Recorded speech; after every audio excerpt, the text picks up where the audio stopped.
I have a sound approach to scaling. It's SOUND. Scale only upon near death.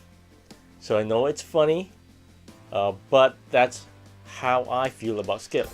So oftentimes I see the reason why we scale is not because there's a real need for scaling, it's because we assume that we are big and we're complex. So for me, the goal is to how to deliver value faster. And in order to do so, oftentimes I see that we don't need large complex systems, we actually need to break it down. So recently, I have taken the SAFe Pro Consultant course and I am now certified. Yay! Recently, I took the class with John and Matt from Icon Agility. I want to give a shout out to the both of you. You two did a great job, and I walked away with lots of knowledge and understanding of what truly SAFe is. So before taking that class, before taking that certification, what is my viewpoint about SAFe? SAFe is very complicated.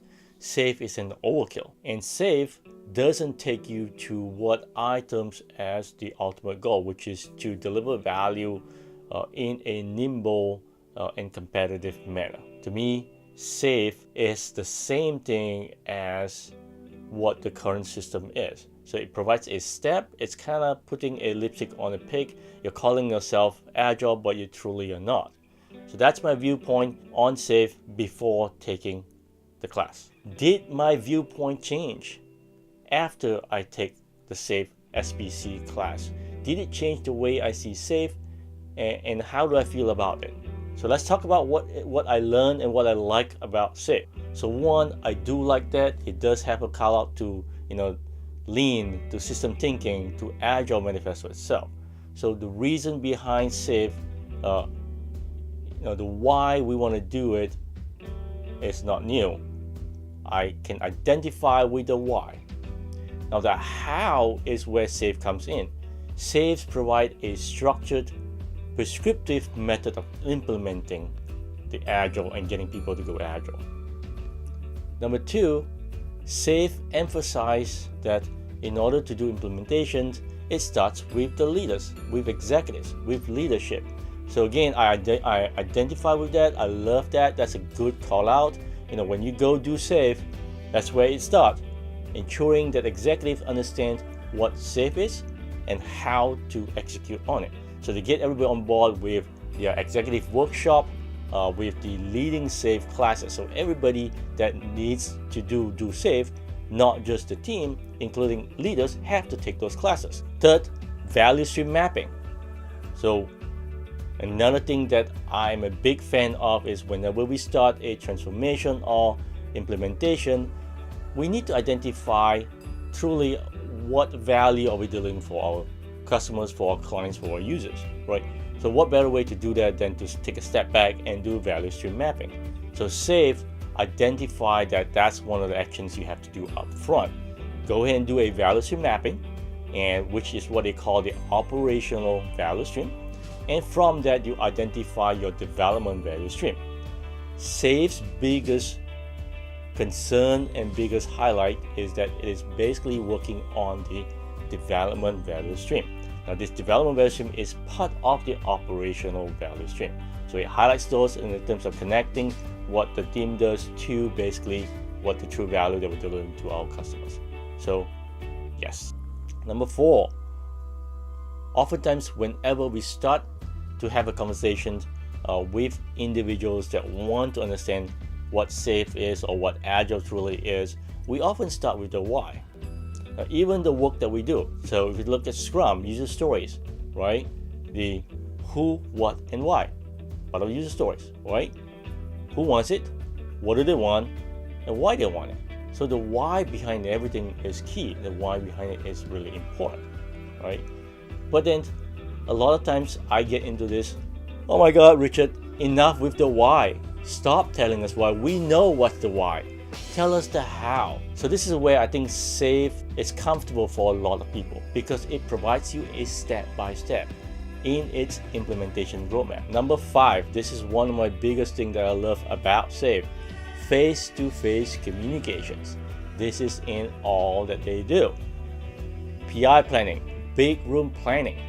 Okay, everybody in the same room doing the PI planning. I love that. You can imagine taking 50 people in it and doing that planning. That's awesome, right? In person. To me, that's awesome. When you talk about training too, all the trainings that they have is in-person training, not this remote stuff that you have to do. To me, that's where the value is. You get the most bang for the buck when you're doing an in-person training. Basically, you're committed, you're there, and you're learning as you go. And there is feedback loop coming back to the instructors, to the trainers, to ensure that you get the value when you're going in-person doing training, and also in-person playing. So face-to-face communications, a big plus.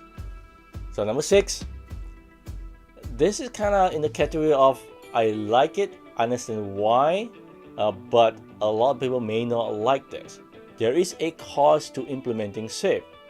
Not just the cost of your time or individuals that is actually doing it, but everybody that is going to be doing SAFe has to be trained. Now, if you follow that thinking, it has to be trained means it has to go through training by a SAFe consultant. So if you go through that route, there is a lot of cost to it. Remember, your executive has to be trained. So when you're doing leading SAFe, for example, there is a cost to it to get that certification. It's all about certification, and this is one of the biggest pushback in the community, and also from me. There is a big cost to it. So what did I say that I like about the fact that SAFe has a cost to it? Now remember, one of the challenges I often have is that because if your cost to implementation is low, if your entry point is cheap, then the chances of commitment is lower. A lot of people will basically say, if you want to commit to something, show me your commitment by putting money down. That is what it is to me. It's pushing executive to make sure that they truly want it and they're committed to it by spending that money.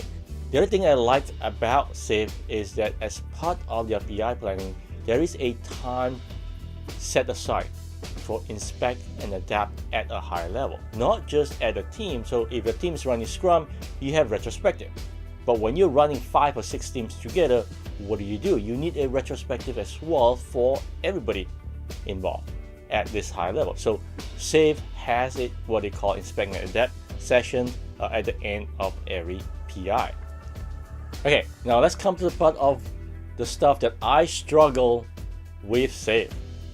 Number 1, big room training. So I struggle with this.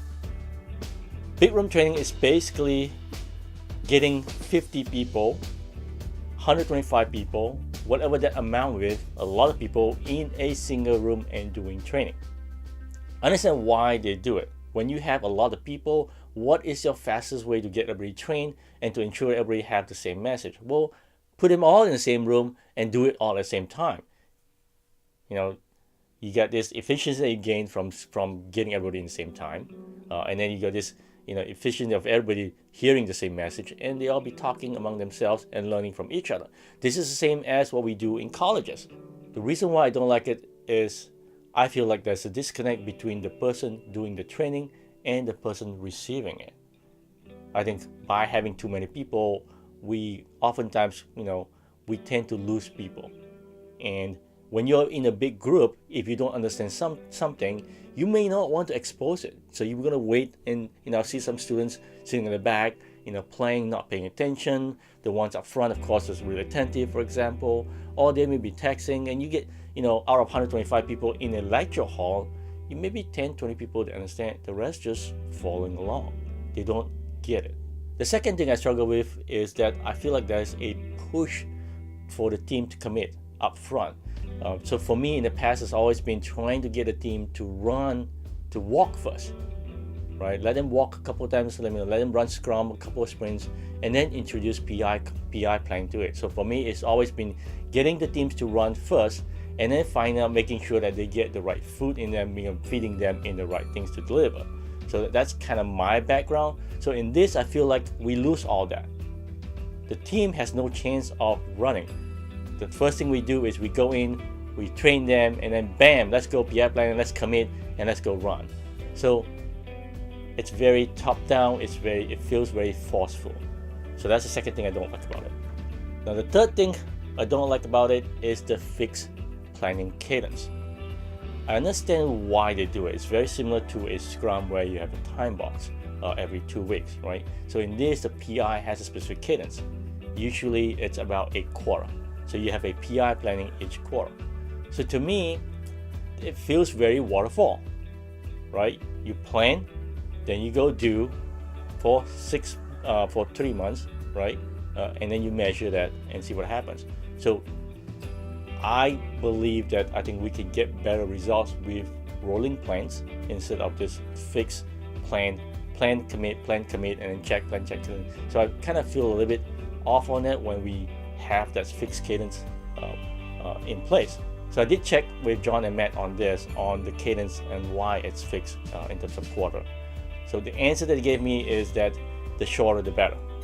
So most often times the quarter is what people prefer. Is because organizations that are large and complex cannot deliver that fast. So I accept that answer. I think that's fair. Similar to Scrum, we say what's the sweet spot is 2 weeks. So the sweet spot for the PI cadence is a quarter. Number 4, just like everybody else, I think SAFe structure, the way it's structured, the way that it rolls in place in there. I understand why those things are there to help solve specific problems, but they feel very similar to a PMO structure, an old existing waterfall process. So that can lead to a comfort zone easily for people to adopt, but it kind of locks them in that spot where they don't inspect and adapt out of it. So my takeaway from the 4-day class that was conducted by John and Matt from Icon Agility is this. I now have a better appreciation of SAFe. I understand what SAFe is trying to solve. For me, I would say SAFe is specifically to solve a specific problem, which is for a large organization. This is what they said. Now, oftentimes a lot of people do not get that. They jump right into it, and which they don't realize is that they don't really have a large organization. So SAFe, for most that are less than that, is an overkill. There are other framework, there are other solutions that you can put in place to solve that problem. The other thing that for me that I see is that SAFe is a good fit for organizations where you use SAFe as a starting point. Now, if your goal is to deliver value faster and to become more competitive and more innovative, I think SAFe could be a starting point. One of the things that we're going to watch out for is that you continuously to inspect and adapt. And if you throw that out the door, then you probably will not get that. So this is one of the complaints that I see talking to individuals that have been doing SAFe for a long time, is the fact that organizations got to a point where they're comfortable, where they have some gains, right? They got some wins for it, and they stopped there. So did that 4-day class change my view on Scale? No. I'm still back on the same thing where we need to assess and understand why we truly need to scale. Scale only if you need to. Don't just scale because we have so many people. I think oftentimes we overcomplicate stuff. As human beings, we just like to do that. Now that I'm SBC, do I see myself doing SAFe? Do I see myself implementing SAFe? I would say yes. If the organization is large, if the organization is complex, then I would say SAFe is an option. Are there any options out there other than SAFe? Well, yes. And I'm going to share with you one of that option in my next video.